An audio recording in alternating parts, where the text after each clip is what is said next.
Hello, ladies and gentlemen, and welcome to the Say Report. I'm your host, Devon Decker, and joining me, my host companion, Sejohn Sarowick. Sejohn? Hey, man, what's going on? What's going on, world? Well, I want to welcome everybody to the Yellow House Report, because we're finally going to talk about the game Yellow House on the show. And there's a chance we've talked about it before, but I asked the Say Report superfan Hab Guy if he remembered us ever talking about Yellow House, and he does not. So we're totally going off of his word as to whether or not we've done this before. So, no press, Hab Guy. Entire responsibility off of his shoulders and put it on yours. Congratulations. Hey, that's a... Sejohn, you've been my friend. You've been my friend for 17 years. Yes. Me taking the responsibility off of my shoulders and foisting it onto somebody else, I feel like that's the highest honor a Devon Decker can give to a person. Bespoke is what I was going to say. It means as much as you think it means, people. But so here's the reason why it's okay for us to talk about this. You keep saying Yellow House, and I don't know what you're talking about. I have an idea of a game or two that you might be, but I can't believe you would be the one to play it. So, we need to talk about it because even if we've already talked about it before, because I need to know what the hell is going on in your life. I don't know. I want to know about the games you think it is. Well, so, there's the one with the possessed baby. That's, the Yellow Baby, I think is the name of it or something. And I can't imagine that that's the one that you played. No, that's nothing. You just made that up. I'm not kidding you. It is a pretty simplistic, should we say, horror game that's gone to kind of made the circles on Twitch over the last year or so. Well, this isn't a video game. I think there's the rub. You thinking I'm talking a video game. I'm talking, this is more like Zitch Dog or Punch Buggy or Padiddle or the Alphabet Game or License Plate Game. This is just a game that Devon made up. That's yeah, right. It's not necessarily a game that I made up. It's a game that was made up in high school, and I was there during its inception. And the words have to come out of my mouth, but I wasn't the one that created it. And it's one of those fun games, too. It's like Snaps or one of those other games where you're not supposed to be told the rules of the game. You're supposed to figure them out. But, hey, I figure let's just talk about Yellow House on the show. Let's be clear. These are aggravation games. These are things that you can do as a child to get away with something, right? And it's how you push your limits when you're a kid. So Punch Buggy really is just about hitting your siblings in the car. That's really what it's about. Yeah, that's true. Right? Or the whole as you pass a graveyard, hold your breath or until you see a cow or something like that, and then your little brother passes out. I was really mean to Zach when I was a kid. Yeah, that's what I'm hearing. I mean, all of those games that you just talked about, really, we had positive spins in the Decker house. No, you didn't, because you just talked about how you had these aggravation games where you didn't tell each other the rules and stuff like that. No, but those were in high school. In high school, we had aggravation games that we played with each other, but just to aggravate other kids. In the Decker household, Punch Buggy, you were given a glass of Kool-Aid in the car. It was incredible. That didn't happen. But the holding your breath by a graveyard, the way we did it, it's if you hold your breath when you go by a graveyard, you get a wish granted. Ours was so that you didn't get your soul stole or something. Yeah, no. If you breathe by a graveyard, obviously all of the spirits that are malingering around it are going to just absorb your soul. So here's the question. Here's the question that I have for you. Do we start off this episode talking about Yellow House, or do we address everything else that's going on in the world and then finish with Yellow House? I need to know what's going on with Yellow House. Cool. You teased it last week, and I'm not going to let you lose track of it. Well, the name of the episode is the Yellow House Report, so even if we waited till the end, I would make sure we talk about Yellow House. So Yellow House is a game that was invented in 2004. And basically how it started was we were driving around Coventry like we did, because that's literally the only thing to do in Coventry. This is Rhode Island. I know I say it like I'm not a Rhode Islander. I don't say Coventry. I say Coventry because I'm not from here, even though I'm the favorite son of Coventry, Rhode Island. And I don't know if anyone else wants to fight me for it, come at me. So we're driving around in 2004 on March 28th. The date is March 28th. And whenever we go by a Yellow House, the driver honked his horn. And this is just a thing that he did, and he thought that it was hilarious. And he did it until we realized that the reason he was honking his horn was that we drove by yellow houses. How long did it take you? Like 3 houses. It didn't take forever. Okay. I was gonna say, because if you weren't picking up on it, this is the kind of game that I wouldn't drive with this person anymore. If I couldn't figure out what was wrong with them and they were being coy about it, and like, I hate that. I would just be like, you don't get to drive anymore. We're taking my car. You've lost horn privileges. Yeah, I get that. That's very fair. I mean, that's the thing, because I don't think it's like crazy hard to figure out this game, but when you're introducing it to new people, if you're out there, you're driving in the car with friends, you pass a yellow house, you just honk your horn. And a light honk, not one of those long, angry honks, just like a tap of the horn, and then just keep going on your day. And eventually, like, you'll either frighten them like Sejohn was, or... What? I get scared by loud noises. What do you want? No, I understand that, Sejohn.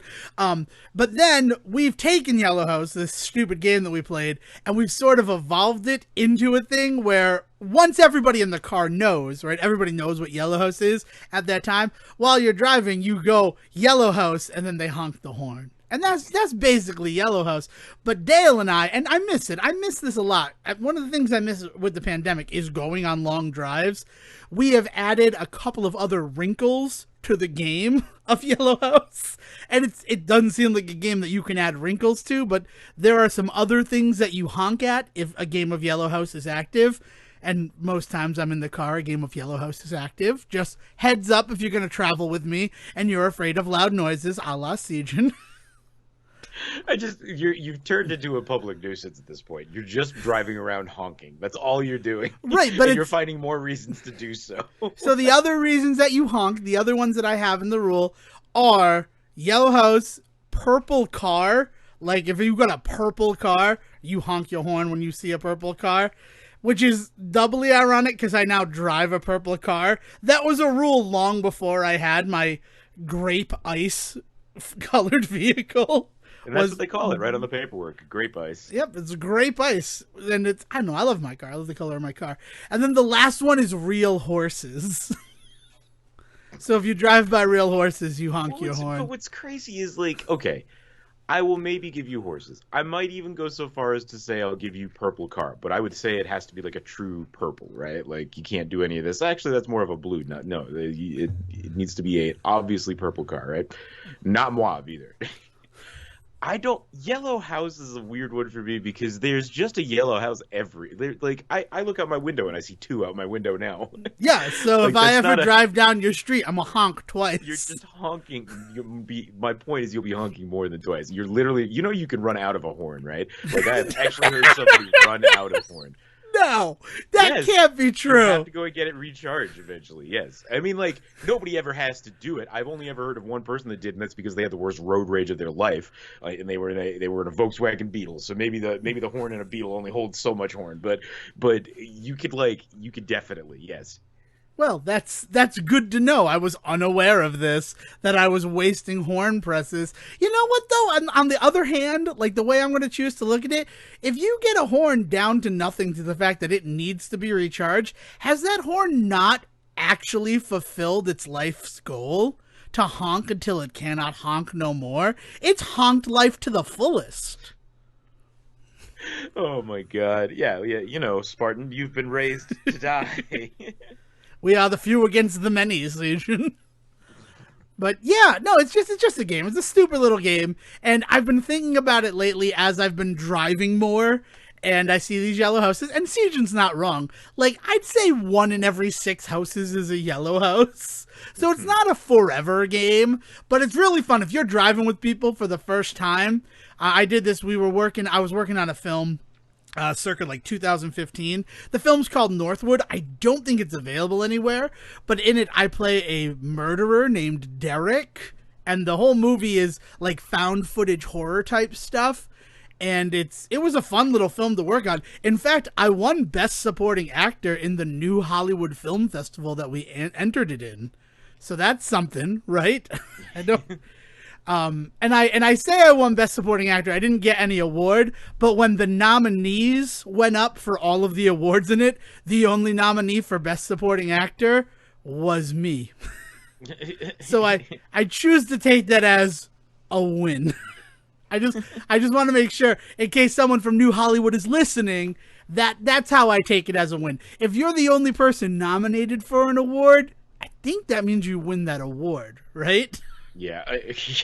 I mean, it means that they didn't note anybody else that was worth it. It's a little bit of there's an asterisk on the win, I guess I would say. I think my favorite part about that asterisk win, though, is Emma Watson. She had that whole speech about it shouldn't be best actor, best actress. It should just be the best actor, which is, our terminology is fucked up when it comes to that whole thing. Like, I mean, yes. But it was the way that the New Hollywood Festival did it, and this was before Emma Watson gave that speech, was I was supposed to be, it was a pool of male and female actors who were together for Best Supporting Actor in a role. Mm-hmm. And I was still the only nominee. So I take some pride in it. I mean, I take pride in everything that I do. Let's be honest. I'm Devon Decker. I'm quite prideful, but I do take pride in that weird film award. But we were working on that film Northwood, and I was driving like a group of people to location, and these are people who had never been in my car before. So I'm like, oh, I'm going to play Yellow House. And the director, well, not really director, the cameraman of the film, who got a co-director credit with me on the film. This film, God, Northwood is something. I wish I had a copy of it, because I would make you watch it, Sejohn, for a very special episode of the Say Report. But it's one of those situations where he, by the end of it, because he didn't get it, you want to talk about nuisance games, he was starting to get driven crazy by Yellow House and not knowing what it was. Especially since, like, the two other guys who were with us in my car picked up on it pretty quickly. And they knew not to say Yellow House, but they're like, oh, there's one. And he was just, and I mean, that's because he's under a lot of pressure, right? Shooting a movie is not easy. But he played on hard mode that day. Oh, man. Yeah, you design these games to piss off people, and there are two types of people, the ones that'll get it right away and the ones that don't. So you're really designing this game just to piss off, like, one specific person in your friend group. That's really all it ever comes down to. Yeah, the name of the game is Snaps. What's the name of the game? Yeah. Yeah. So it's just that. I just wanted to, I feel good I'm burdening myself, because it's been on my mind a lot lately, Yellow House. And honestly, I can't think of anything else really significant that happened over the last week that we should be talking about rather than Yellow House. And I totally meant to clear it with you if we were going to talk about it in the show. But then, are you going to take us on a drive? Or are we going to start honking on? What are we doing? Keep my horn out your fucking mouth, Sejohn. I don't know what we're gonna do, because Sejohn brought up the idea of approaching Applebee's to see if we could get a podcast exclusivity deal with their trivia machines. And I thought that was like, now it's time to start recording the Say Report, because clearly this guy's on fire. He's got the gold today. I mean, those little machines that they bring over so that you can play the trivia up on the TVs, right? Like, imagine, like, I think Olive Garden now, that you can, like, play games and stuff on it, and if you're not careful, your kid will order a bunch of extra breadsticks, which seems impossible at Never-Ending Breadsticks Olive Garden, but they somehow do it, because they're designed just like iPads to trick kids into spending their parents' money. Anyway, imagine if we put our podcast on there and we trick kids into playing our show. I mean, tricking kids to playing my shows has pretty much been the marketing scheme for every podcast I've ever done. Yep. I remember I was going to a show in Boston, and we were riding the bus. This was back in the Friends and a Coach days. And we were riding on the bus, and a whole bunch of Boy Scouts came on. And me and my co-host at the time, Nikki, we started talking to the kids, and they were eating it up. Like, we were just having fun. Like, these were, like, young Boy Scouts, and we're just, like, talking to them and telling them stories. And at the end, we gave them all business cards for Friends on a Coach. There you go. And they got, like, once they got off the bus, you saw, like, the scout leader take one and rip it up. And I'm just like, oh, but, like, we were family friendly at the time. But if they had listened to the show, no, we used body language. We were rated MA. We had the explicit tag. Because if you're going to be in the Wild West of media, say fucking cunt, right? I don't understand a show going out of its way to attempt to be clean. If you end up being clean, that's awesome. You know, like I'm not saying that kind of entertainment can't exist, but actively like putting a cap on yourself is just not what I do. Oh, well, I mean, I guess the reason why you do that is if you want, like, sponsors and marketing. Johnson & Johnson doesn't want to support the Say report, but the clean version of the Say report, the Watch What We Say report, that one, we'd be no more tearing up and down the street. You came around to a funny joke eventually, but I can't tell you a podcast I've ever listened to sponsored by Johnson & Johnson.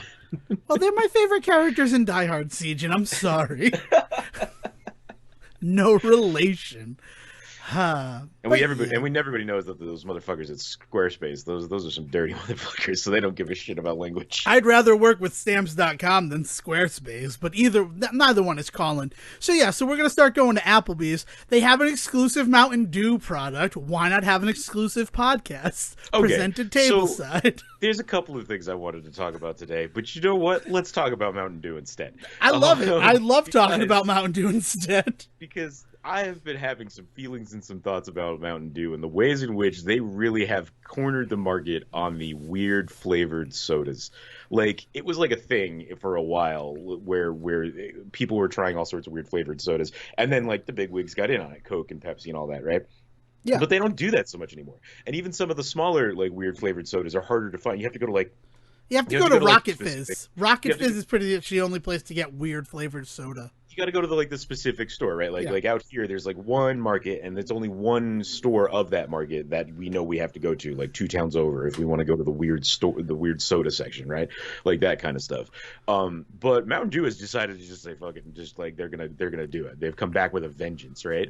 And so I've been like slowly working my way through trying it, and then you point out there's also the exclusive ones, because you've got your Baja Blasts that are like Taco Bell. And the Lightning Sweet Lightning, which is fantastic. And then, so what is the Applebee's one? This is new to me. So the Applebee's one, I had it a couple of months ago, but I didn't want to like rub your nose in it. But here's the thing. Here's the deal right now. If you want to try this new Mountain Dew that's at Applebee's, and they're not a sponsor. I know that we're doing what sounds like sponsored content for Applebee's right now, but I assure you, this is all coming from a place of love. You can order on the Applebee's app a soda to go. It's $1.69 in Rhode Island, because I've done it a bunch of times, and you can get their exclusive Mountain Dew that way. And their exclusive Mountain Dew is called Dark Berry Blast. And it is a combination of raspberry and blackberry. It's a deep blue color, and it is exceptional. It's what is so delicious. And I got 4 of them every time I've gone to Applebee's. I just get 4 Dark Berry Blasts. Okay. And then I transfer it into 2-liter bottles and keep it in the fridge until it goes unfizzy. And just to paint the full landscape of this, there is also now, of course, hard Mountain Dew, which is not to be confused with Mountain Dew Spiked, which is non-alcoholic. There is actual hard Mountain Dew, which is actually alcoholic. Which is called Spiked Mountain Dew. They went with the same name, though. No, hard Mountain Dew. I'm looking at it right now. Oh, is it called hard Mountain Dew? Hard Mountain Dew, because Mountain Dew Spiked is still available in some locations? I don't know that. Oh yeah, you can get it out here. I thought it was still a thing everywhere. But yeah, Mountain Dew Spiked is one that you can only get in soda machines. At least out here, I've never seen it on a shelf anywhere. But it's in a couple of places out here, like Carl's Jr. and stuff like that. Like it's not in. It's like the specialty Mountain Dew flavor for like a bunch of guys that didn't want to pay Mountain Dew to make it specific for them. Yeah, I get that. It's so like Del Taco, like, and things like that, I think have it. But yeah, so you've got all of your brands of Mountain Dew, you've got all of your weird flavors of Mountain Dew, because the what I was going to say is I have fallen in love with the weird ass Major Melon one, the Mountain Dew watermelon. Well, why wouldn't you? John Cena was the marketer behind it. Of course you're going to fall in love with it. I started noticing grosser and grosser Mountain Dews available out there, right? So I was just trying through them all, and that is the one that I've landed on. The least impressive to me, because this has now just become kind of a rating on them, I guess. But the one that is like the least impressive to me is the Thrashed Apple, because it's just an apple soda, which is like out here, like we have Marsal everywhere, so like apple soda is just already available. So Mountain Dew doing their own is cool, but like it's not anything wild or crazy. For the record, I can't get Mountain Dew Thrashed Apple in the East Coast, on the Northeast Coast. It's exclusive to Kroger's and Meijer supermarkets. So okay. that's something I have not had, though. It's on the list. If I ever get to one of those locations, I'm going to try to get some thrashed apple. But I don't doubt that it's not that great. It's not even that it's not that great. It's a fine soda. It's just not like it's not special. Not weird. Yeah. It's not yeah, right, exactly. So it doesn't really register for me. So in that way, like it kind of loses, because like for me, I would rather drink a soda that turns out to be super gross. The pink lemonade Mountain Dew is like the one that I'm thinking of. I'd rather drink that. What, the Spark? The new Yeah. I love it. I actually have 2 cases of the Mountain Dew Spark because it's delicious. Raspberry lemonade. Yes. I love raspberry lemonade.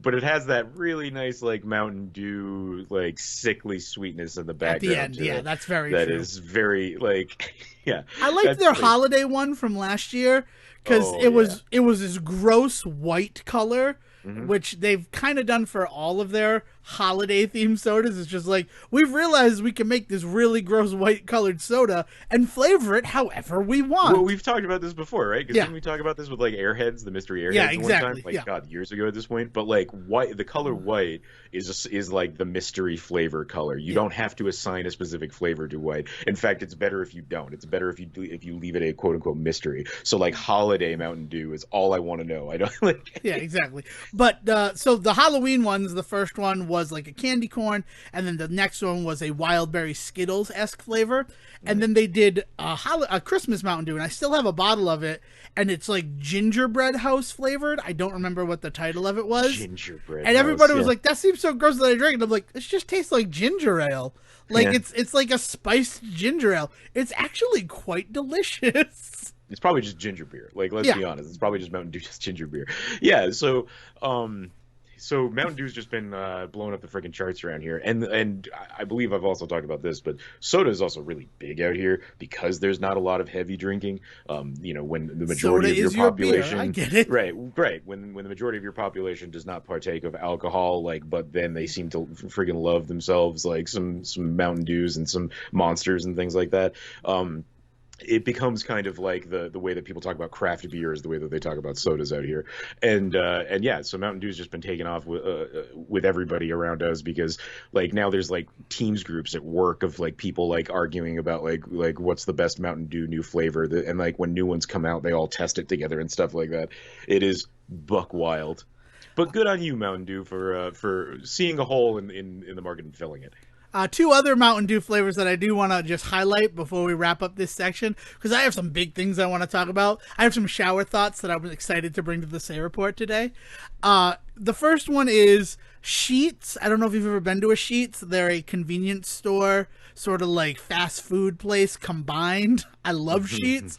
They have their own Mountain Dew as well. That's like a bright blue Mountain Dew. That's very good. I don't remember the actual title for it, but I wanted to punctuate talking about that by the fact that now Buffalo Wild Wings has their own Mountain Dew called Mountain Dew Legend, that by all accounts is a darker pitch black. And I'd really like to try that, but I'm still banned from Buffalo Wild Wings for an incident that occurred 6 years ago at this point. Exactly 6 years ago at this point. So as much as I'd love to go and try it, I can't. But if I have any friends in Rhode Island who are going to the Buffalo Wild Wings and you want to get like a to-go cup of Mountain Dew Legend, I will happily compensate you double for what you've paid for it. Sheetz apparently has one that is called a goji citrus berry, or that's citrus new. Strawberry. That's different from the as well as a thin ice. Is the other one. Yeah. Man, they've got all sorts of weird ones at Sheetz. People are I found an entire wiki dedicated to this. People are talking about Pitch Black. People are talking about Electric Charge. This is awesome. Electric Charge is the one that I was thinking of. That's the one that I had last June when I was driving back from North Carolina, and I stopped at a Sheetz. Electric Charge and Thin Ice are currently only available as ices, I guess, at Sheetz. The Electric Charge, they had it as the icy, and then I went over to the machine and they had it as just a regular drink as well. This was last June. The icy syrup. They just add a little. But it was good. I enjoyed it. I'm not gonna lie. It was fun. I said I was exclusively drinking blue drinks the entire drive up from North Carolina, and I was able to do it. Yeah, and the Mountain Dew Legends one, just to put a cap on it, is like supposedly supposed to be a handcrafted like specialty soda that is supposed to be more in line with like a beer than a soda. Is like that's the ad campaign for it, I just fucking love it. I hope to God that they've gone the whole hog with it and that it's literally available on tap. Like, Oh, it is. It's yes, I've seen all the images, and I nice. could probably go to a different Buffalo Wild Wings, but what I really want to look into, and I'm going to look into it after the show today. This is a promise. So there will be more Mountain Dew talk next week, and I'm going to see if I can get Buffalo Wild Wings curbside to go and get a glass of the Mountain Dew Legend Nice. from them. Because if I could do it at Applebee's, I should be able to do it at Buffalo Wild Wings. Not just because I'm pretty sure they're owned by the same company, but those two, they're in the same tier of restaurant for me. For sure. Yeah, no, they're definitely in that fast casual upper like, spend a little bit more time than you would at say like a Five Guys, but definitely more time than you would at say like a Burger King, right? Yeah. Fastual dining is what I like to call them. There you go. Because it's not fast service. Like, still, fast service is different than that. But fastual, it's like, I'm still getting out of the house tonight, but I feel like I'm family or in my neighborhood.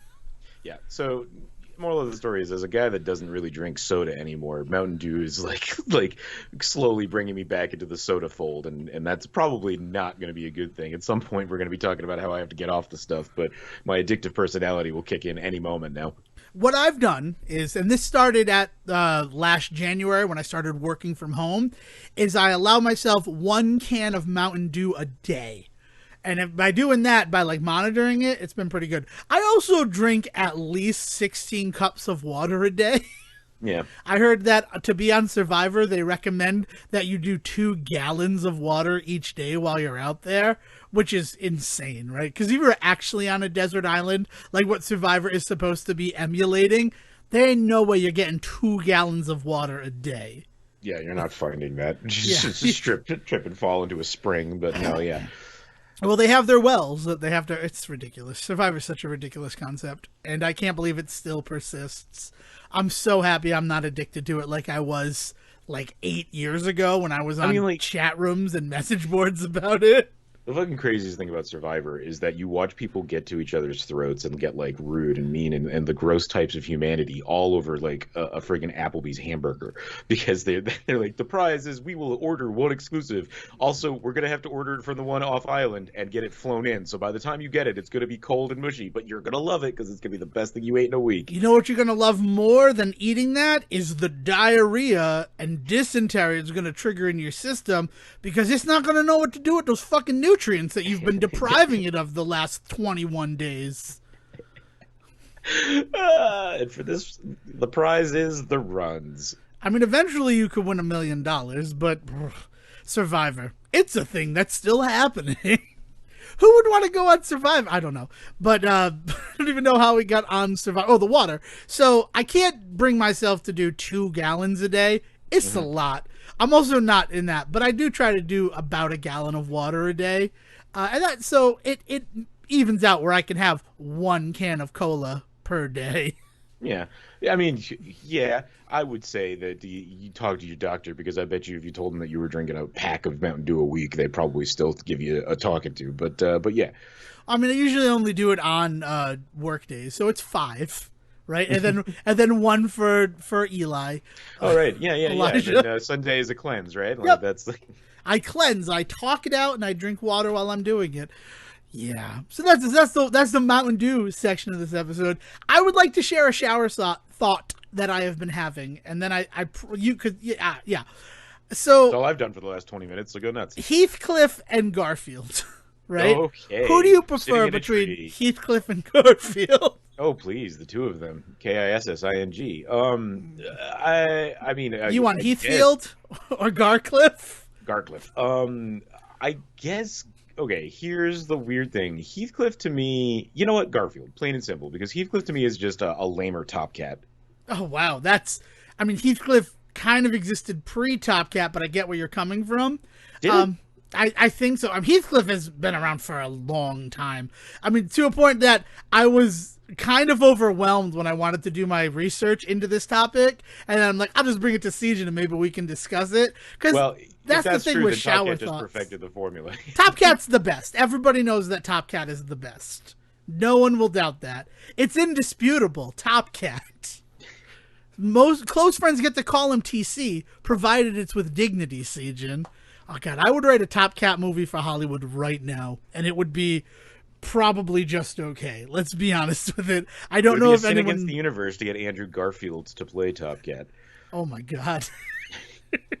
I mean, I would want to play Benny. I love Top Cat. Now you threw off this whole thing that I had in the shower.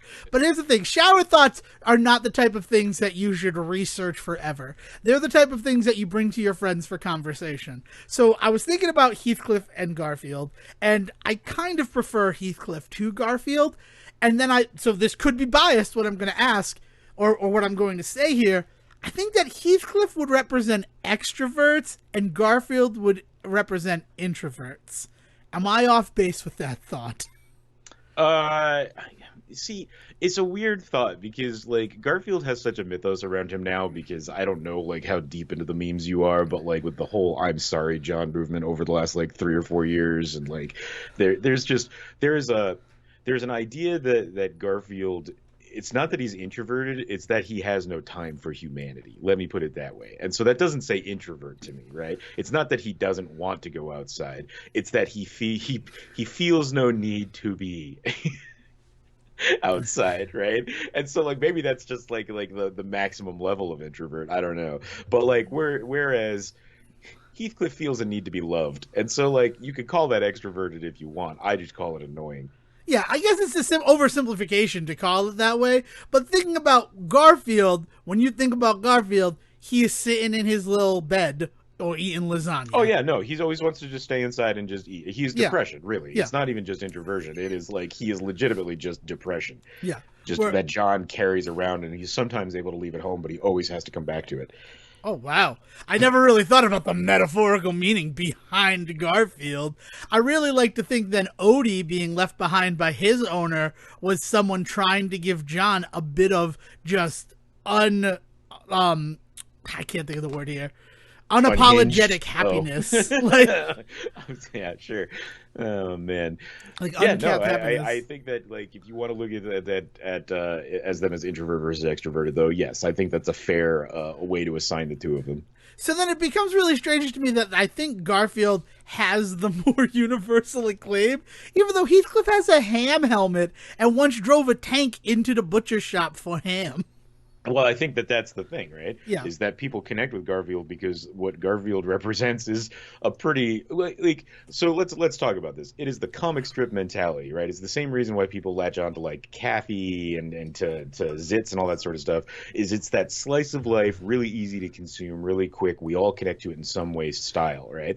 Heathcliff doesn't have that. It's way too over the top. Like you mentioned, the idea that he like will drive a tank into a ham shop and that sort of stuff is ridiculous. Like it's funny and it's cartoony, but like therefore immediately absurd and not really something I'm not going to buy a poster of Heathcliff and put it up on the wall. But if I get Garfield doing like a I Hate Mondays poster, like I probably would have it up in my office.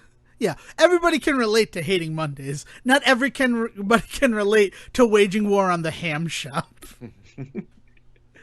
That's a good point. I guess I don't know. I love Heathcliff as this thing. But you're right. Rex Morgan, MD, if he has to invite one of them to his dinner party, it's probably going to be Garfield. Though I think Rex Morgan is allergic to cats. It's been a while since I've read a Rex Morgan strip. You bring up Kathy, though, and I have to mention the parody strip I saw of Kathy in bed saying to her significant other, I want you to choke me, and then the next one is just full of axe. That was funny to me. Because she says ack when she... Yeah. No, I got it. It's a visual joke on an audio medium. Oh, man. For the record, Top Cat was like 10 years before Heathcliff. Okay, cool. So I'm glad that Top Cat came first. Excellent. Total Top Cat ripoff. But it is that idea, right? Like, Heathcliff was definitely... Was Garfield after Top Cat too? Let's double check. There's the question I have. Did everybody just ape off of Top Cat? Well, but Garfield doesn't ape off of Top Cat because he is a house. It's the opposite of, maybe in that way. Dude, inside of every Top Cat there are two wolves. One is Heathcliff and one is Garfield. Also, the wolves are cats. So Garfield is actually the latest in the whole thing. Yeah. So by like 10 years, even on Heathcliff, like Heathcliff came out 71 and Garfield kicked off 78. So we're about 7 years later. So yes, he came after Top Cat. He came after Heathcliff, but he kind of walked in the door and just immediately was just a huge hit. And so like is just kind of just the king of the cats. Yeah, which is unfortunate because, again, if I had to give the crown to one cat, it would be Top Cat.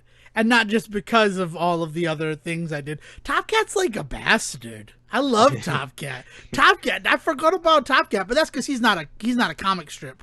Like, he had comic books. Yeah, no, he was a Hanna-Barbera cartoon. Right, he had Hanna-Barbera comic books eventually, but he started I found an archive of them online, and I've been reading through them. The thing I like the least is that, like, Jixie is dark green in the comics, and it's a little distracting. Jixie, man. That's one of the characters on Top Cat. But the Top Cat was a really easy way for them to do the whole like street kids roving gang versus the friendly cop bit that like you used to get with like the Little Rascals and stuff like that, or the Apple Dumpling Gang, I think is another good example if I'm remembering correctly. Like that kind of bit, like, but moving forward, but we didn't want to just film a bunch of like homeless kids on the street and laugh at it anymore because we started to realize like maybe that wasn't the best way to do it. So we just basically transposed all those jokes onto Top Cat, and you get those same stories with Heathcliff and like the group of like various animal people around him, depending on what you mean. The Cadillac Cats. That's the name of the gang. So that's the name of the gang in the original show. But then in other variations of Heathcliff, he's had like dog friends and bird friends and all sorts of weird shit around him. There's always there's always an ensemble of other animals around him getting into shenanigans with him, right? Yeah. Whereas like Garfield came along and was basically like, we don't need any of this. We are just gonna stay inside. My favorite Garfield thing is there were books that they wrote. I think there's 4 of them in the series called Garfield's Pet Force, where there is an alternate universe where Garfield, Odie, Nermal, Pookie, and Arlene are all superheroes. Mm-hmm. Yeah, I think they even made a straight to DVD movie for that, as well as a video game, if I'm not mistaken. Whoa, I know that there was a straight to DVD movie, but it was weird. It wasn't first of all, it was that weird 3D Garfield animation I fucking hate. If I'm just gonna be like, I would throw up right now if I didn't have a microphone in front of me that is worth money. Like if I had a cheap microphone, I might retch all over it because that animation is unsettling. And I may be, as far as video games go, I may be thinking of the Garfield kart game. It might just be that there were a couple of characters from that in the Garfield kart game. I'd believe it. I mean, when I think of Garfield games, I think about the Garfield one where he gets sucked into the TV, Caught in the Act, Garfield Caught in the Act. And I only think about that because when the Coventry Kmart was closing, I was able to get a copy of it for Genesis for $1.50. And that is about what that game was worth. It actually came with a comic strip that I learned a lot about Garfield, like a book of comics. And that was really the reason why people were buying that game, not for the game. Okay, somebody has to be fucking with this Wikipedia page on Garfield, because right now the unannounced project is an Untitled Garfield animated film, which I totally buy that they would do that. But the only person attached to it, according to this Wikipedia article, is Chris Pratt to play Garfield, which obviously is a joke, right? No. That has to be I'm fairly certain that's like a thing that was really, really talked about a while ago. Is that Chris Pratt? Because Chris Pratt's just going to voice all the characters that people love is the thing. I mean, it makes sense as a joke. I'm not even against it. I am down for it. Yeah, I'm just I am until it is in front of my eyes, I'm going to pretty much call this a meme. But yeah, Garfield's Pet Force, where in an alternate universe they're superheroes, and then Rat, literally Pi-RAT, erases them from existence, so then the council has to find an alternate universe and transport those Garfield, Odie, Nermal, Pookie, and Arlene to that universe, and they become superheroes whenever they're in that universe. My favorite thing is that Pookie can talk in the alternate universe. Pookie the stuffed teddy bear, just for the record, but Odie still cannot. I am so far down this rabbit hole now, I'm man. I so might have to sorry. watch this. No, this is awesome. So it's the 3D. So we talked about how the movie was the 3D version of Garfield, which you hate, right? Yeah. Yeah, and I get that. I'm with you on that. Apparently, it is a actual like installment in a series of those films. Those get straight to DVD movies are actually considered like a 1, 2, and 3 of Garfield Gets Real, Garfield's Fun Fest, and then Pet Force. Like so like you have to watch the other two to understand some of the intricacies of what's going on in Garfield's Pet Force. So what we've just stumbled upon, ladies and gentlemen, and I'm oh so happy about it, is a future very special episode or time capsule topic. And that's what I get for opening my mouth about shower thoughts here on the Say Man. Report. Yeah, this is amazing. I love this. I don't know if there's a moral to that story, but I guess it's keep your shower thoughts to yourself. What have you been up to this week, Sejohn? What do you got to talk about? Because I have one big thing that I want to share with the class, but Yeah, well, I just want to make first. sure that I get something. Well, okay, so there's a couple of things completely unrelated, but I mentioned it last week, and I want to make sure that I get it recorded because if I disappear, I want everybody to know what happened to me. Oh God!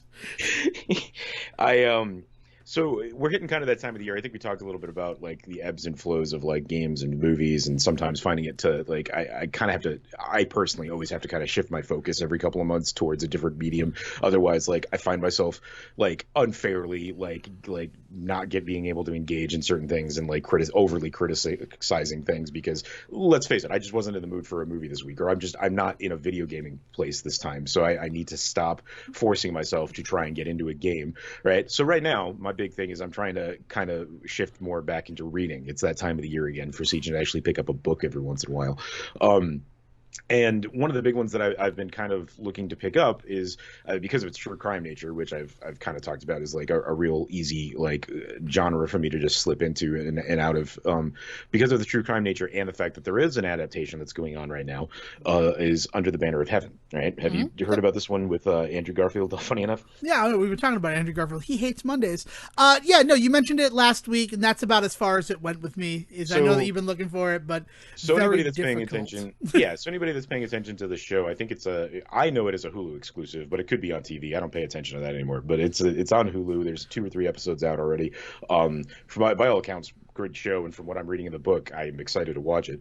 But essentially, what happened is in the late 80s, there was this horrific double murder, and it turned out that it was committed by these 2 brothers as well as a couple of drifters that they had been spending time with that were part of a fundamentalist Mormon sect. That is and they call themselves fundamentalist Mormon Christians or something. I'm not sure what they consider their full name to be. Part of the reason for that is because they just consider themselves Mormons. The Mormons are like, they're not like us because they're fundamentalists and they're crazy. And like their big claim is their huge thing that differentiates them, and the reason why they like literally have to live in like their own town separate from the rest of anybody else all over the world is they practice polygamy.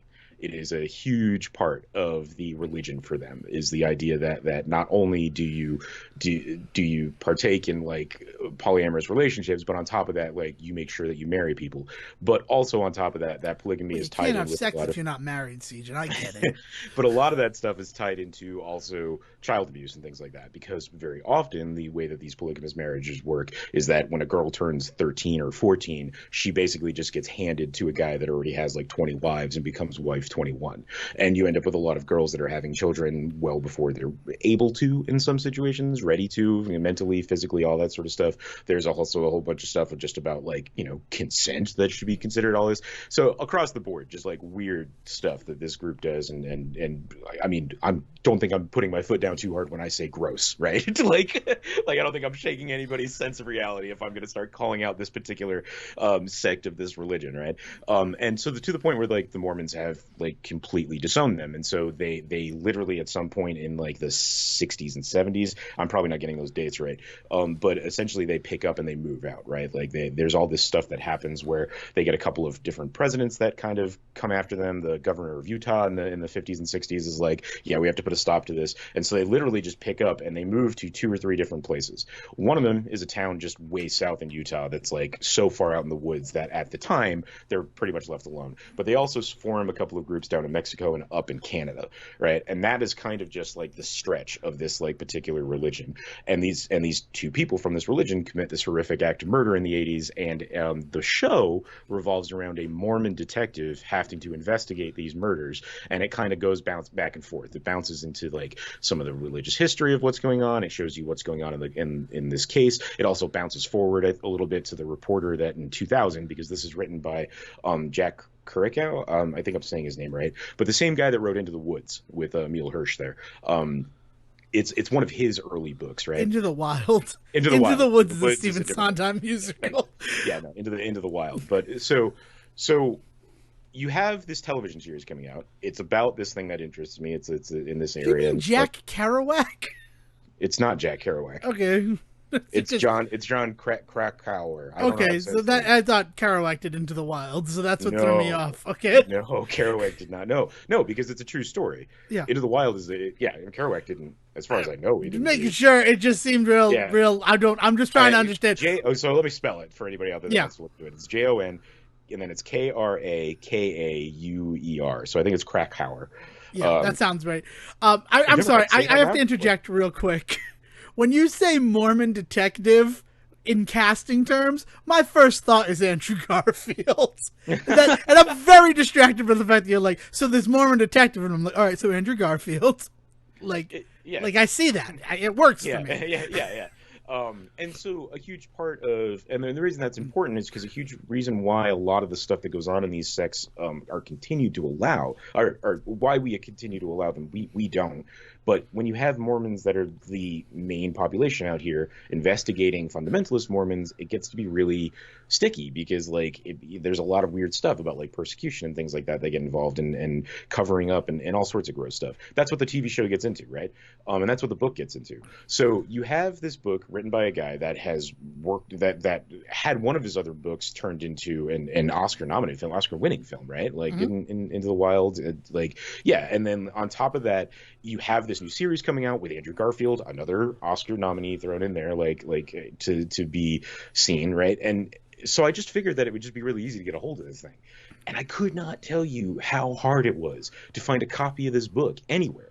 On Amazon, I went to a couple of different other bookstores online, and everybody had maybe one copy, or the promise of the next time they do a print, we'll get you one type stuff. And the one copy, if they had one, would be a hardcover version of the early edition, so it didn't have some of the prologue and epilogue and things like that in it yet. And also they were asking for $180 for it and stuff like that. It was just insane. It was I just figured I'd be able to order it on Amazon and get it in a couple of days, or at the very least order it at Barnes & Noble and go pick it up. But no, couldn't get it anywhere like that. The only place I could find it is this little bookstore in Salt Lake City that is known as kind of an alt bookstore. Their whole purpose is to kind of make sure that the second anybody out there says we want to ban a book, they're like, oh, well, let's go ahead and buy 10 copies and make sure they're on our shelf. They'll also sell all the other stuff too. They're very happy to make their ducats selling Harry Potters and all that sort of stuff, but they also want to make sure that everyone knows that they're the one you can go to. So they were kind of like my last shot, right? They had one copy, and it was a paperback version of a 2004 edition of what was a 2002 book or something like that. So it was already almost 20 years old, the copy I got. And it's that is what they had on the shelf. And I bought it instantly. But I had to go out of my way to try and find this thing. And then they show up and they hand it to me from under the counter, wrapped in a paper bag with just my name on it. And I've gotten books from them before, and they kind of do this when you have a lot of books, they'll put them in a bag with your name. But when you have one book, usually it's just the book with a bookmark in it with your initials on it, so that they know that you're the person that bought it, and they hand it to you and you walk out the door. But it was this whole thing for me to get a hold of this book. And then lo and behold, I'm talking to some friends around here about how weird it was that I couldn't get a hold of this book. And I joked. I was I know it's about Mormonism, but come on. Turns out that it is like one of the most controversial books like in this area of the country. It was like instantly just like shredded in the papers. It has been banned. It has been like kept out of libraries, like anything that the Mormon church around here could do to make sure people didn't get a hold of this book. Because as we were saying, like a lot of the people that ended up investigating these murders and eventually like we look more and more into like the fundamentalist Mormon history and finding out why they've been able to get away with all the shit they've been able to get away with is because it's always people from this area that are responsible for kind of keeping a hold on them. And the problem is that they're like brothers. They're like their family, especially when you're talking about something like polygamy, where you end up with like 6 or 7 different like family lines coming from one guy, right? And this is something that went on for generations. And added to all of that, that this like polygamous part of the whole story used to be part of the entire religion and was only when Utah wanted to become a state, they were like, you can only become a state if you stop the Mormons from being polygamous, was basically like the conversation. And so that's what they did. So the Mormon church had this whole shift where that was used to be a thing that they all practiced.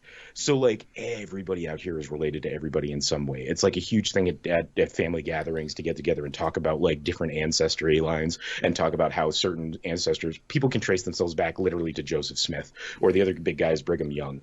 Like they can trace themselves back to these very specific founders of the religion, and they know for a fact that they were, because everybody was related in somehow to all of this sort of stuff. So it is like I accidentally like stepped in a bear trap out here. And so like I have this book that I'm reading, and I also have to like put it down every kind of 10 pages or so because they are talking about like areas around here that I could drive to, and it's just fucking buck wild that I found myself in this book, all because I just wanted to read a book instead of watch a movie. I love this. I love this for you. I love this whole story. I'm a little afraid for your life right now. Yeah. I'm just going to be honest with you. I mean, I once bought a copy of the Anarchist Cookbook for like a friend, just like as a present, and I'm sure that alone got me on some lists. So I, at this point in my life, let me tell you, the list that the Anarchist Cookbook gets you on is very different from being an enemy combatant in the territory of your enemy. Like it's like it feels like if you're at like a coffee shop and you're reading this book, you're gonna get roughed up by a gang of Mormons in top hats. I'm nervous for you, but I really respect your courage to share it here on the Say Report. Like I said, at this point, I'm just making sure that it's out there just in case anything weird happens over the next like few months. Yeah, that's what's really strange about that to me. So initially my thought process is it so hard to get a hold of because books are going the way of the dinosaur, right? Like if you were looking for maybe a print digital copy of it, could you have found it that way? No. There was an ebook version through Amazon, and they were the only ones. So maybe they just have the only rights to it. Yeah. So yes, I could have gotten the ebook version through Amazon specifically. The weird thing is though, like everybody in the publishing world loves a good TV show cover. Like let's slap Andrew Garfield on the cover. Oh yeah, that's why I was thinking it's crazy. Like that you can't find a copy of it, because this is the sort of thing where you go to Walmart, and even though their book section is now like the end of an aisle in beauty goods for some reason, it would have that, and it'd be say now a major TV show on Hulu, because it's just marketing for Hulu and for the book. Like it goes hand in hand. Yeah. Everybody's feeding each other, and like heaven. God, I hate that. Yeah, story. I mean, like, and the other crazy thing is, like, as I'm looking stuff up about it, I feel like I was finding less and less every day. I was like, wasn't I just reading an article about this, and suddenly it was gone? I started like getting paranoid that like they were like monitoring what I was like searching on Google. Well, then I wonder if it's one of those things, like if I were to try to find it here in Rhode Island, right, where we don't really give a shit about religion because that's sort of what the state was founded on. Is religious freedoms. I wonder if I would have the same sort of difficulty locating a copy of this book, and if it literally is a sort of internet lockdown in the state of Utah. The weirder thing for me would be if you could find it to be delivered by like an Amazon or a Barnes and Noble, because I couldn't even find it on those places. So if you could somehow find it there, that would be scary, right? So like I don't know. It's just really wild to me because the other thing is at the end of the day, it's a true crime novel, and like everybody loves a good juicy true crime. Like they're the easiest books to sell as far as I'm concerned. Oh yeah. And so like you slap Andrew Garfield's face on the front of it. You talk about how it's a true crime and it's a gory story and blah blah blah, and like people just eat that shit up. That seems like such an easy sell to me. Also from the guy that wrote Into the Wild, right? Like it's like they're like I can't even get past that part. Like it's from a guy that wrote a pretty like consequential book within the last like 20 years. It'd be like if In Cold Blood were impossible to find. Yeah, exactly. Because it's freaking Truman Capote. He wrote goddamn Breakfast at Tiffany's. That movie you all love, even though the movie is nothing like the book. Sorry, George. Not Papard, Costanza. I just want to make sure I clarify there. Yeah, no, it's yeah. So I will. Passed away this weekend, by the way. Yeah, no, I'm very. It hit me, but I'm not taking advice from some girl from Brooklyn. Yeah. So I had that weird experience, right? So what I would like you to do, while we're thinking about it, please send me the title of this book in our shared like Discord or via message, because I will gladly. It's the same as the show. It's Under the Banner of Heaven. It's the same. I'm not going to remember, Sejohn. That's the thing. I know. I will send it, but I'm making sure that our people that are listening hear me say it. Yeah, no, I get that. You said it before. I'm talking for me to go out and look for it. I want to do that because I had some people approach me about last week's episode, and I'm like, I don't remember anything that I talk about when I'm sitting in this chair talking into this microphone. So you're going to have to refresh a little bit. Exactly. I think that's a common thing for podcasters and streamers and stuff too, right? Like I hear that all the time with people who YouTubers especially, because they're putting archival stuff up versus Twitch, where a lot of people are more watching like live and things like that. But like people will say to them like, remember that time you talked about this or you played this game? And they're like, dude, I play like 10 games a day and I record it. Like, of course I don't remember. Like you gotta give me that, right? You gotta give me a little bit more than remember when you played Link to the Past. Yeah.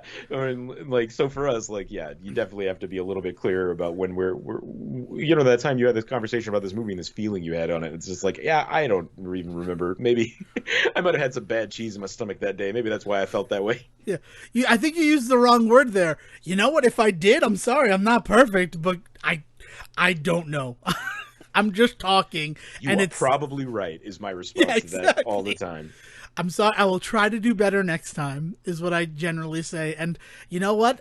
I hope I'm trying to do better. I hope I haven't offended with any of my words I've chosen this time. In fact, I've actually gotten caught up trying to think of words because I'm trying to be better. So which do you prefer? Let me know.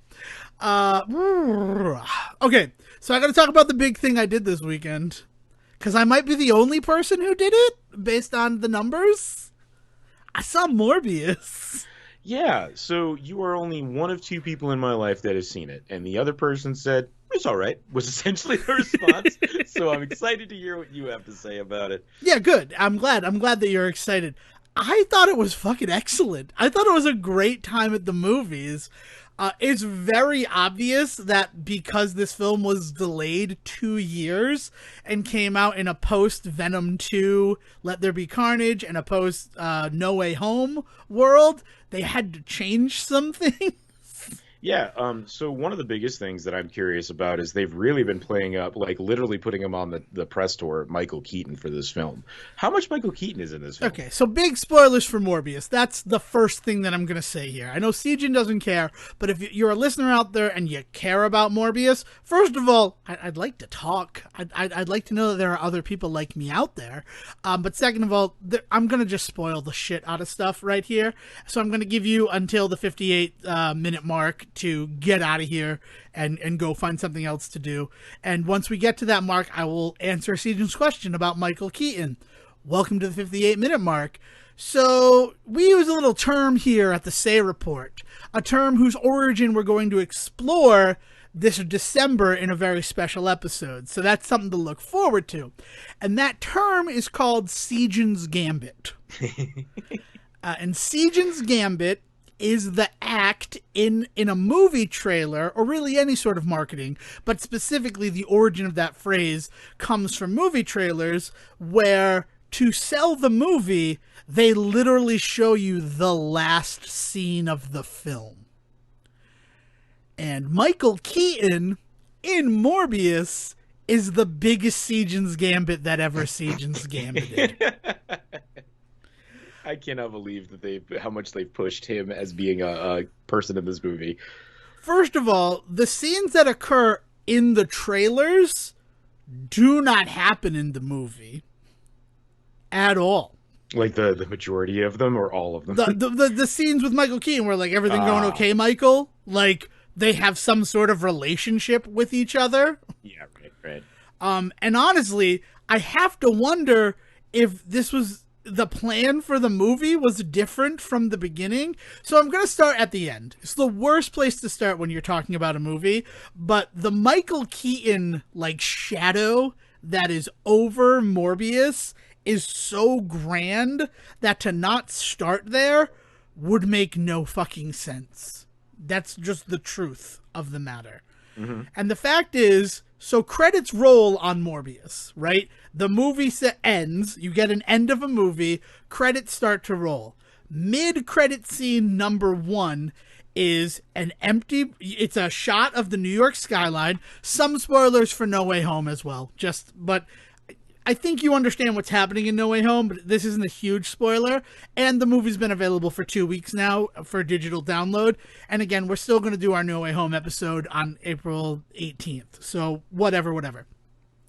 It's a shot of the New York skyline and a portal appears in the sky.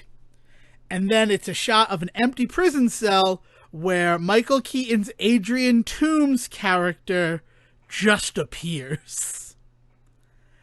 I don't know why Adrian Toomes would go from the Tom Holland universe to this universe, but for some reason, he appears in a prison cell in the Sony Pictures. I believe it's the Sony Spider-Man Cinematic Universe. The SSCU is what they're calling it. Sure. So he shows up in a prison cell, he looks at himself in the mirror, and he goes, in just the purest Michael Keaton fashion ever, well, hope the food's better in this place. And then smash cut to television broadcast and the fact that a mysterious man just appeared in a prison cell and he's being released because in that universe, Adrian Toomes did not commit a bunch of crimes and murders. Right. So they show him freed from prison and, like, credits again. More credits start. And then more credits go. And then before the scrolling credits, second mid-credit scene, and it is Michael Morbius driving a car, which makes no fucking sense because we've seen him fly in the movie, so I don't know why he's driving this really cool car other than promotional consideration or some other bullshit.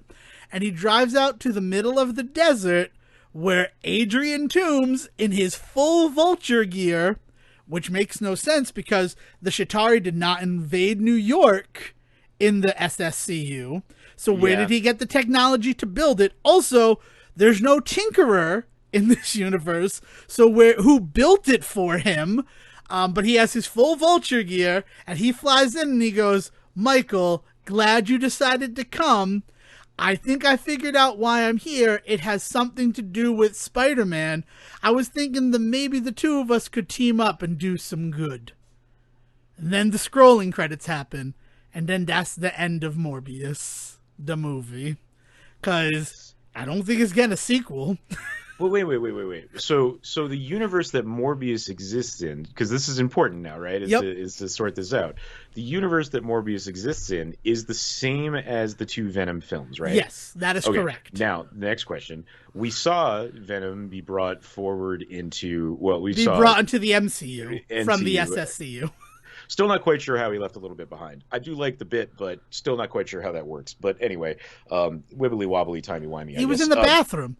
That little bit was in the bathroom, and then he got sucked back. Wasn't in the bathroom anyway. No, it's a joke. I know. It's the No Award for it. But but that idea is so this is the universe that Toomes comes from, right? So we are back in that first universe in which there's also not a Spider-Man, right? Well, but they mentioned Spider-Man for the first time. But by all accounts, we've never seen a Spider-Man. Like, one of the big spoiler trivia bits on IMDb is this is the first time that Spider-Man has been mentioned in an SSCU film. And it's like, okay. Yeah, no, that like, but that is actually like buck That's a wild to big me deal. because like you've gone through two Venom films now and the entirety of Morbius with until the very end, but like the entirety of what goes on in Morbius without any recognition of the fact that there is also already a superhero in this world. You know what I mean? Yeah, Like it's like I'm not saying it's impossible. It's just that it's highly improbable. it's just such a weird well, and specifically with somebody like Venom because I guess he's not in New York, right? Like I don't He's know. in San This is so Francisco but yeah, because it's the this Life just really Foundation stuff. So yeah, right. of Yeah, course. so it's really just confusing. That's what it is for somebody that is even a fan of these characters and in this world, somebody that should be easy for me to connect the dots. Even I'm having a hard time doing that. So I can only imagine somebody. I always think in the situation of like, what if my mother saw this? What would she do? She'd be confused as hell. She would probably be confused as hell. I'm looking forward to when we watch Morbius in the house. Because I will say, I will buy this movie. I really enjoyed this movie. It has fucking 2008 Marvel problems. But Yeah. I gotta be honest, I don't think we're ever gonna get past those 2008 Marvel problems. Well, because what you're Black talking Panther about- had those 2008 Marvel problems. Well, what it really has, from my understanding, is it has a lot of early, like mid 2000s Marvel problems. Like a lot of people that have been criticizing it have been putting it on par with something like Spider-Man 3 or a Fantastic Four or like an X3. If that's not the case, That's like, not the right. case from where I'm coming from. Yeah. The Marvel problem as I see it is the villain, especially the early ones, right? 2008, we have Iron Man and we have Incredible Hulk. And literally both of those stories, the main main antagonist is a larger version of our protagonist. Yeah, Kevin Feige actually has like to say an order in place sounds really like dictatory, but like has like an idea, a concept that he'd like the origin stories for these heroes to have these kinds of villains, because what it does is it allows for either like a dual exploration of the origin or more time to focus on the hero's origin so that they can still have a villain at the end but not have miss the opportunity to build them alongside it, right? So specifically in Iron Man, the idea that he is in an that Jebediah is in a Obadiah Stane, right? The fact that he played is in by another Jeff Bridges, so iron I suit, get it. yeah. But the fact that he is in another iron suit at the end, we allows us to kind of skip a lot of stuff to get to that, right? Because we kind of understand where he probably got the suit and all of that stuff and the power and all that. So we don't have to spend as much time on him, which allows for a phenomenal amount of time to be spent on this beautiful origin story for Tony, right? And that is the idea. Now, we have come to the realization that it makes for too thin of a thing, and we want better villains, and Marvel does have that problem where they feel that, but it does come from a direct like on purpose move by Kevin Feige, because he really feels like that helps build up that hero origin story. I mean, it's also a nice visual representation of the hero tackling and destroying their insecurities about being that hero. Exactly. Yeah. It establishes a line of saying this is the monster they could be, but this is why he is not going to be that. And it also really establishes why, again, just to stick to the Iron Man thing, just to make it clear, why Tony with that power can be trusted, whereas like he really struggles to trust anybody else with that power, and we should, right? Because one of the easiest things to do is like once Tony develops these iron suits that can save people and keep in to monitor their, why doesn't everybody have something like this on them? And like we know instantly why not, because what somebody like Obadiah has done with that power, and it's exactly what we then see them explore with War Machine and that idea where he does not want to help them to build that thing and all that. It actually does feed in really nicely. I mean, every Iron Man movie, I don't it's- want to be rude, but the 3 Iron Man focused movies are the same story in a lot of ways about that technology going into the wrong hands. Well, it's about Tony's technology in general, because Yeah. that's just Tony's story, is Tony's technology getting into the wrong hands. Because in 3, I would argue that it's not so much the iron stuff, the iron suit that ends up in the wrong hands, but he does help what's his nuts with developing the whole extremist virus stuff and things like that. Well, I mean, too. there's that, but then there's also the fact of War Machine becoming Iron Patriot and the way that is corrupted by the government to almost assassinate the president. Right. So, like, that's also Iron Man technology. You're not wrong about him being there for the extremis and his thing there. So it is sort of this, the fears of technology, but those go back and have origins into what Stan Lee wanted to try to do with Spider-Man, where Spider-Man was this representation of all the good that nuclear power could provide us, and all of the villains represent the evils of nuclear power. Exactly. So it's something that's like inherent into the Marvel formula. That being said, it's not that we should give them a pass on just like taking the easy way out on this stuff, but like that is definitely a directive and where that comes from. Yeah. So Morbius fitting into that and having those kinds of problems is par for the course with Marvel movies writ large. Yeah. And it's one of those situations where I'm like, oh, it kind of has that problem. Look at Venom. You want to talk about stuff in the Sony Spider-Man universe, right? Like the first two people he goes up against are Riot and Carnage. Yes, that's you're not wrong. These are the thoughts that I had as I'm watching it. I'm like, am I okay that the villain is kind of just another Morbius in this film? So I've definitely heard that critique, just to kind of go back to what the world has been kind of saying about it. I've definitely heard that critique, but as that is a critique you can levy against all of Marvel, not just the Sony ones. It sort of becomes moot. It's not so like, obviously it has this problem, but in addition to that, it also has these other problems, and that's why we don't like it. Is like the running story currently. Yeah, I mean, but you know, Jared Leto alone is enough to piss a bunch of people off nowadays too. So, and I think that this is one of Jared Leto's best roles. Interesting, like, which is crazy to say, but it's really telling, because he's gone on record as saying, because I felt a weird kinship with the character of Michael Morbius, I didn't feel I had to go as method as I do with other characters, which feels like an evolution for Jared Leto, if I'm going to be honest with that. This like realization that like, oh, I don't need to be a crazy fucking asshole to the people around me in order to be a character. I can just kind of borrow from my own experience. We'll see. We'll see what happens. That forward. Yeah. But it's one of those things where because he's Jared Leto, right? So I've seen him in things like The Little Things. That was the movie I thought about most while I was watching this film, probably because they were both initially scheduled to release around the same time. And in The Little Things, he has like a paunch, and like, it's not that he's pale, he like kind of looks clammy and stuff. Like, it's a different way from like Jared Leto in something like Dallas Buyers Club or Jared Leto in Fight Club. Yeah. It's a different thing. I was going to go with Suicide Squad as well. Like, his Joker, love him or hate him, it's very much a different type of character from he's kind of cool in Morbius. Like, he brings a coolness to Michael Morbius that really reflects the character in a way that I like about the character, but also fits with everything I know about Morbius as a character, that this, like, he's just confident because he has the smarts to back up where he's coming from. Yeah. I mean, obviously I can't speak on the caliber of the movie because I didn't see it, but I can say this: it did have an uphill battle no matter what with coming out now, because like you said, it was scheduled for 2 years ago. People have now been seeing previews for it, and it's not just it was scheduled for 2 years ago then disappeared. It has been one of those movies that we have kept hearing was going to be this date, nope, this date, nope, this date. There were previews playing around here up until last weekend that still had a January date of release on that movie, and like.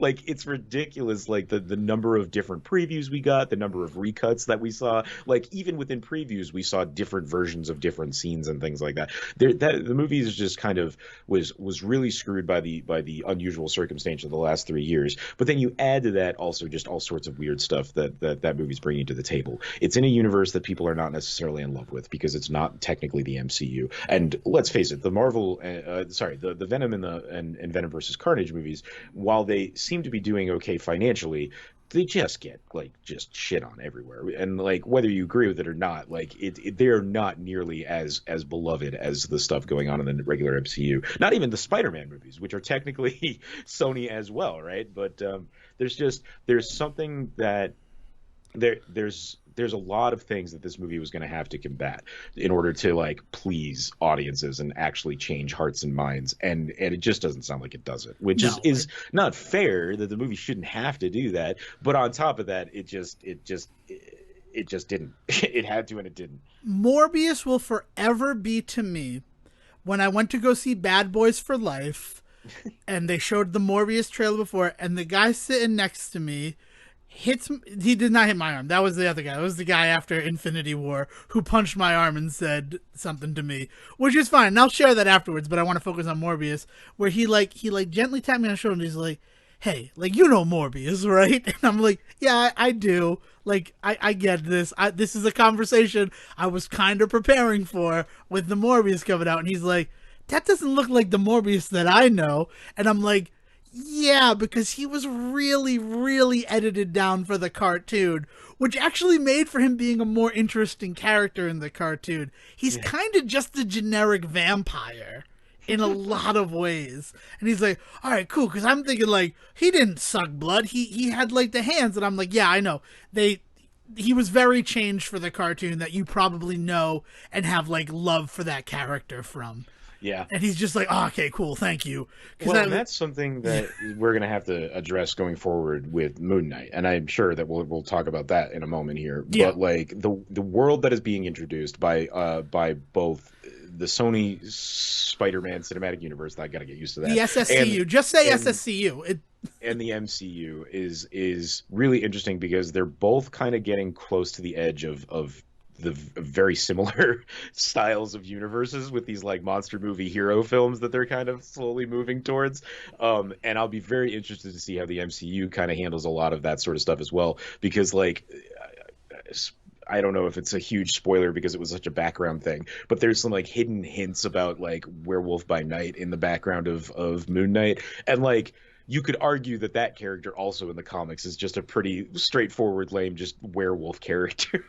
I mean, I love Werewolf by Night, and I definitely picked up on those beautiful moments in Moon Knight. Yeah. But it's one of those situations where, like, Werewolf by Night is also J. Jonah Jameson's son for me. So I don't know where you go from there. It's like you have to make it a different character, right? Well, the original storyline for Werewolf by Night is there's like a lineage of werewolves, isn't there? Right? Yes. So you just go back to that story, but then that gets back into that, like you're saying, where Morbius is just kind of a vampire that just exists in this universe.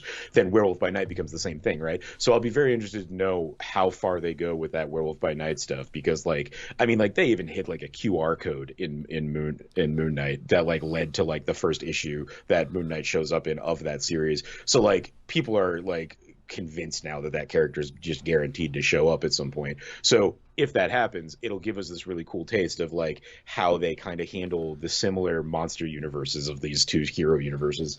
Yeah, it's God, man, that can. I liked Moon Knight. I liked Moon Knight for what it was, but you confirming for me that it's a fucking Easter egg factory really does not settle my stomach the way that I thought it might. It's sorry. That's nothing against you. It's not like you need them to understand what's going on. Yeah, I know. It's just a bunch of stuff in there for people that want to go looking for it. Yeah, I know. I always get nervous with that type of stuff, that the Easter eggs will become the focus on the creative end of things. I gotta tell you, because from that episode, you really couldn't. No, man. I don't think that's anything you have to worry about. Okay, but it's. I guess it's just that confirmation, because Moon Knight. What would be your example of that ever happening? Lost. I'm curious. Lost. I just lost. How I Met Your Mother. Any of those shows from like 2004 to 2000. Kind of 14. What do you mean by Easter egg factory? Now I'm even more confused now that you've given me examples. Okay, where the more like upon further watching, there's like stuff for the eagle-eyed viewers to kind of enhance their experience. And I know that that's always kind of been a part of entertainment, but it really sort of became the brand with shows like Lost and How I Met Your Mother. Why is that bad? How is that bad? Yeah. Is not bad. It's a fine thing to have there, but there can be that thing where the creative side of it is more focused on stoking mysteries for those viewers as opposed to appealing to your everyday viewer. Okay. And I think that the type of thing where like Lost lasts for 6 years, but in the 5th season it would be difficult to bring a new viewer into it. So it's I don't know, it's this weird sort of thing. And also those shows that are kind of about that, like that's what we're going for, they tend not to age as well as something like my parents are watching Friends again, right? They're going through Friends again. And as much as Friends hasn't aged well, that's a lot of the topic stuff. It's not the fact that, like, oh, we put this fun little website that we no longer maintain. Yeah. It's just a weird thing. And I don't think that that's going to happen with Moon Knight, but Moon Knight in this house did not have the appeal for the other people who viewed it. And it just feels like it becomes more of an uphill battle to convince them that, like, there's going to be a story here that was just the first episode.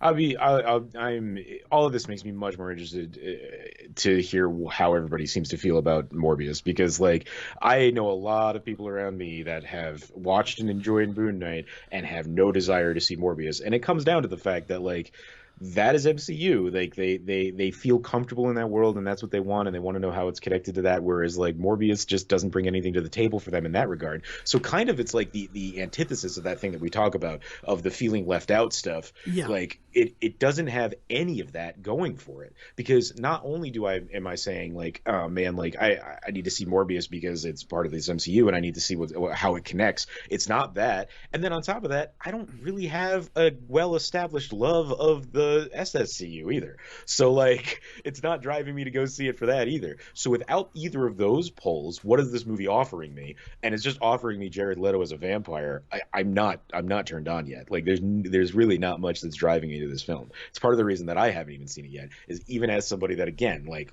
knows the character and loves this world and loves this kind of, like, experiment, I'm very happy waiting for the DVD on this one. Yeah, I get it. And for me, it was one of those things where until I saw this movie, I wouldn't believe this movie. Like, that's what got me to go see Morbius on opening weekend, is the fact that its release day was April 1st, for Christ's sake.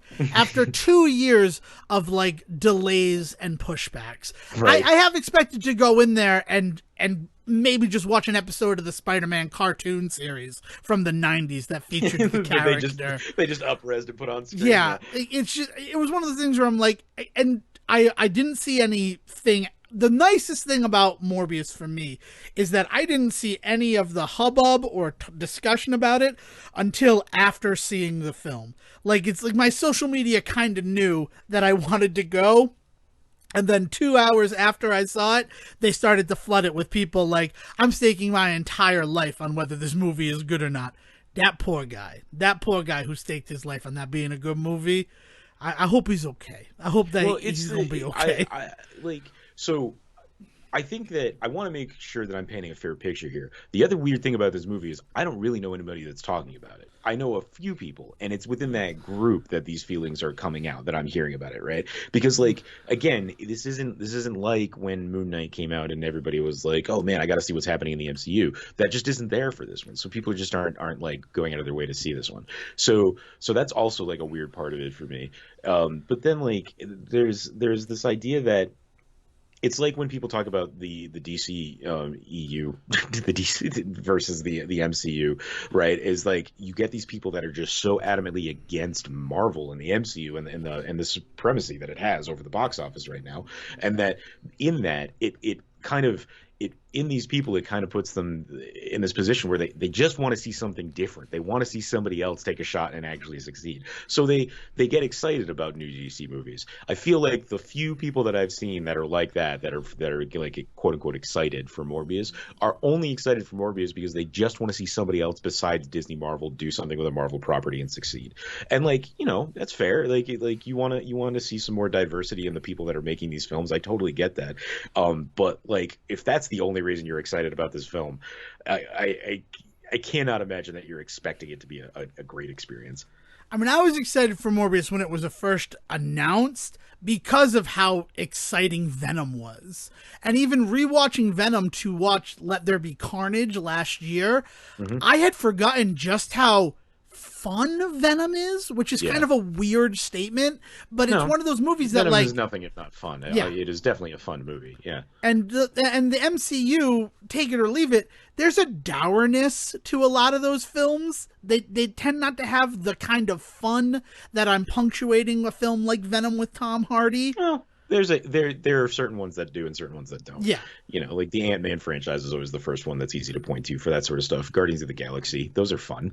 Right, but then there's still also, like, the heavy...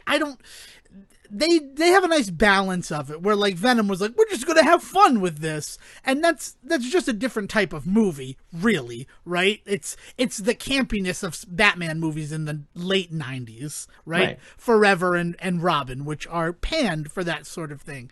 I don't know. It's just, or say Fantastic Four and Spider-Man 3. Yes. Like, yeah. I mean, that's the thing, is that Sony can't seem to get out of this image of what. Well, what the Marvel Fantastic Four movies were Fox with films, Paramount, though. but yeah, I know. But what I'm saying is Sony can't seem to get past this level of what comic book movies were in the late 90s, early 2000s. They seem so stuck in that. And that's fine as long as they're okay with the idea that they don't really earn the right to then try and act like the big dog, and what I mean by that is this weird thing where they're going to start trying to tie their movies together, and they bring in Toomes, and they have this moment where they introduce the idea that these guys are going to team up to quote unquote do some good. I don't know what that means. I don't know what that means either. What the frick is that? And the idea that you haven't even introduced a hero in this world, like they're doing some things that they are really hoping taking a hard swing is going to pay off, but they haven't earned that yet. And maybe like 2 or 3 movies from now, suddenly it'll all come together and we'll look back on these early films and be like, oh, see, they were laying the groundwork. But I just don't see it yet. And they haven't earned the right for me to trust them. I can't disagree with you. That's the true statement. 1, 2, 3, 4. That just, it makes sense where you're coming from. But Sony has just been obsessed with doing a Sinister Six movie, so I think they're just going to do whatever they can to make that happen. Well, and let's make it clear: the only reason they've been obsessed about that specific thing is because of all of the things that they own the rights to. It's the only thing that they have a solid ownage on the rights to anymore. Yes. Like, so they're not obsessed because they believe that in some way it's an important story to tell. They believe it's the only story they have left they can tell. Yeah. So that's the other reason, is that it's also coming from a very like cynical place of like, you're not telling these stories because you think they're good. You're telling these stories because they're the only ones you have the rights to tell. Yeah. And honestly, the craziest thing about everything is this film, Morbius, actually takes away from the MCU by removing Adrian Toomes and planting him into the SSCU. Well, because and even that's the thing where he was one of the only people who knew Tom Holland's identity pre everything, right? Yeah. And then I was thinking with like No Way Home and the whole reveal at the end of Far From Home, that like, so you just kind of squandered whatever you were going to do with the Vulture by having his identity revealed. Yeah. I wonder if Sony, because remember the deal with those movies specifically is that they are shared between Disney and Sony. So I wonder if Sony really just had a strong lockdown on the villains, and so it's not that they squandered it, it's that Sony was like, no, we're gonna take him. So it was like, it's not that they did. So when they realized that Sony was going to take him, because remember, this movie's been in the works for years. So it's like, so they were like, well, if they're gonna take them, then we might as well pull the mask off Peter, like that. You know what I mean? Like, I can easily see that. Yeah, exactly. I see how those things occur, and that's the thing. But now Adrian Toomes is over there. I feel like he's going to take the role of Otto Octavius in creating the Sinister Six, which is interesting, I guess, assuming it goes forward. Honestly, I don't think Morbius is doing the numbers to, like, support a Morbius 2. I don't know what Sony's going to do. They should focus on the Spider-Verse films, right? This whole Across the Spider-Verse that's coming, and the fact that it's a part 1, I'm fairly certain that they're doing that because they're not going to cancel part 2 of that film, like Dune would have done if part 1 didn't succeed.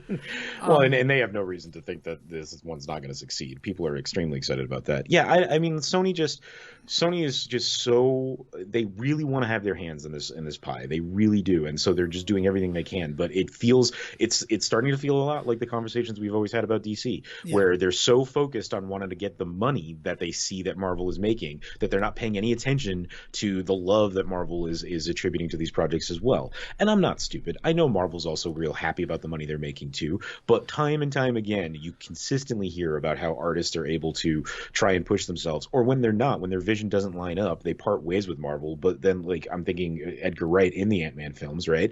And like, he still gets credited in that, and there's a lot of stuff on display in it that he's happy to talk about being him, right?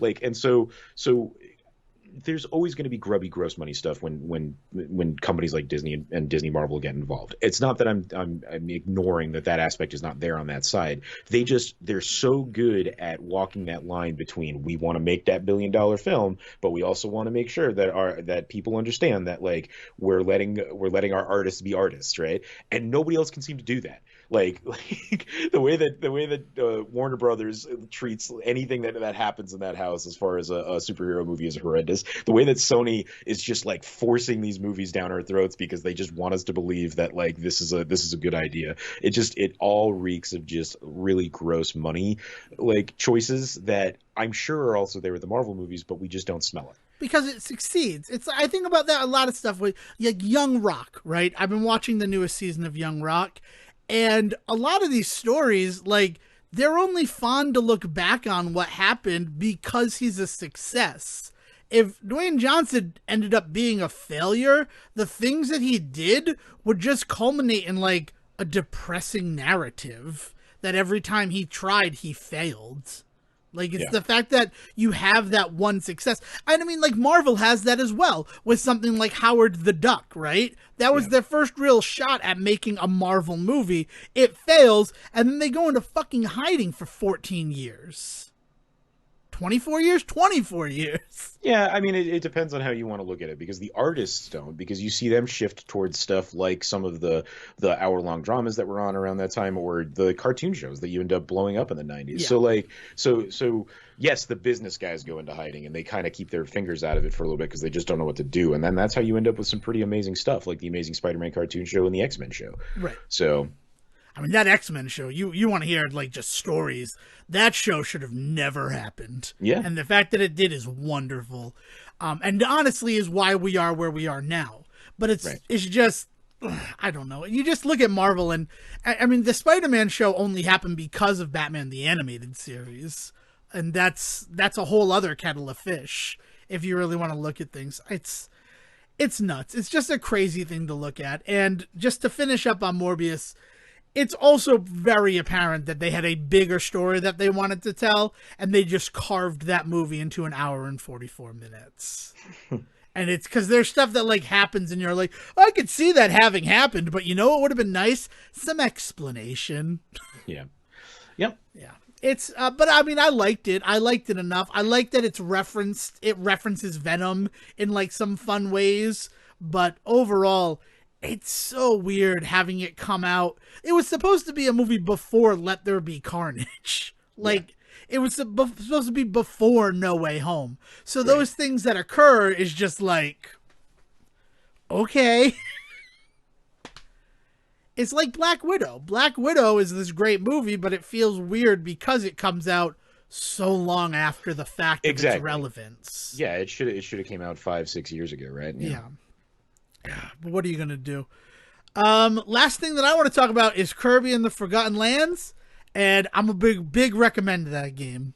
I know I already said I was playing it and all that last week, but now that I've actually rolled credits on it, the story really kicks off once you get to the last world of the game.